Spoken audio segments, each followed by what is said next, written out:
Hey everyone, it's me, and we are done. The bag is gone, and it is the evening of Monday, April 8th, and it's about 10:20 in the evening. My surgery was at 7:30. I was back in the recovery room by 10, so things went really fast. The surgeon said everything went great. He did not have to enlarge the incision where my stoma was coming out. He was able to sew the bowel back together, push it back in, and he stapled up the incision that was there. So I haven't seen it yet. It's still covered in bandages, but he said he didn't have to open it, which was nice.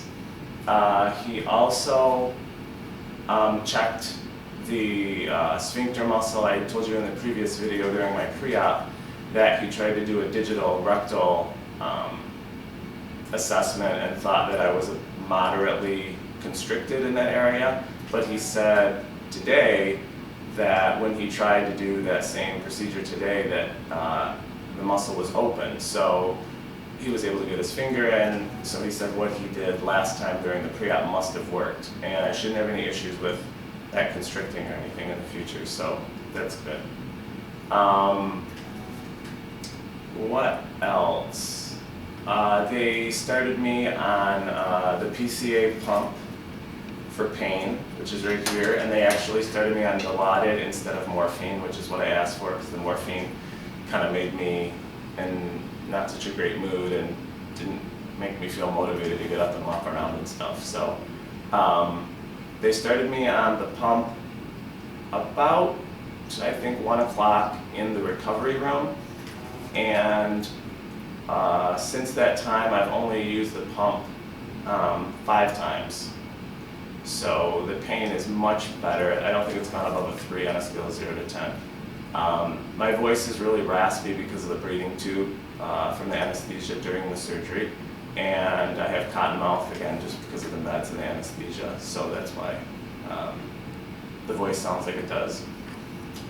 So we got up to my room by about 2 o'clock in the afternoon. By 4 o'clock we went out, we took a walk, came back, I took a nap, made some phone calls, went out for another walk, watched some TV, went out for another walk, and I'm just getting ready to go into bed and sleep as much as I can. Nothing's happening in the bowel yet as far as waking up. Both my nurses listen to the bowel. There's no real sounds going on, a couple faint things, but nothing big. I can start to feel more gas discomfort going, so I think that's a good sign. The doctor came in to see me and said, I'm not going to have anything to eat or drink until something passes out my rear end, whether it's air or the starts of stool. There's some remnants in there still from before, so I'm still on hold for eating or drinking until we have some sounds. So last time I had to wait till the bag farted. This time I have to wait till I fart. So when I do feel like I have to fart, though, I'm going to go in the bathroom on the toilet because I don't know what's going to come out. So we're going to use that as a safety net.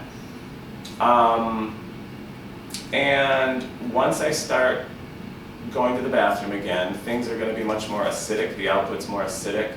1, because it's going to be more liquidy initially, and 2, because I have no colon, so the output coming out is closer to my stomach, which is the stomach acids. So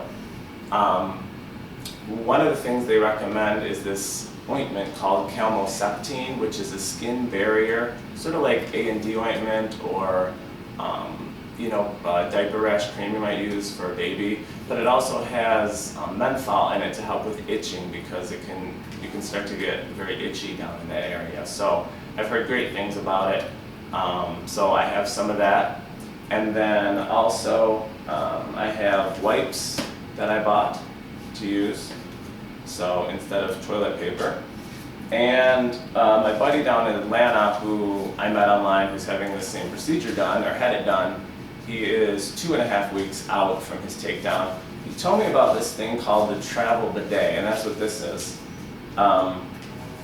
And he told me you can buy it on Amazon.com. It's by Blue Bidet. I think it was $12 or $13, but basically the bottle is squeezable, and you fill it with warm water, and you screw the nozzle on.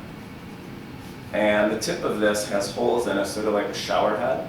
So you can tilt the bottle upside down, you can squeeze, and it actually streams water out. You can go from the front or the back.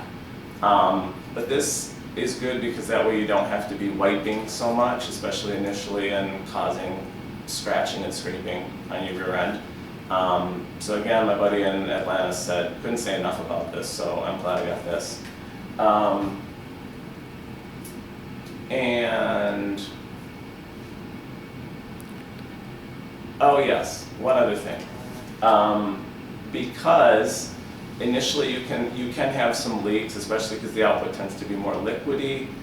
And when you're sleeping, your muscles tend to be more relaxed. So, lucky me, I bought some, depends, at least when I get old, I'll know what they look like. So I use these just to sleep in case anything happens. Hello.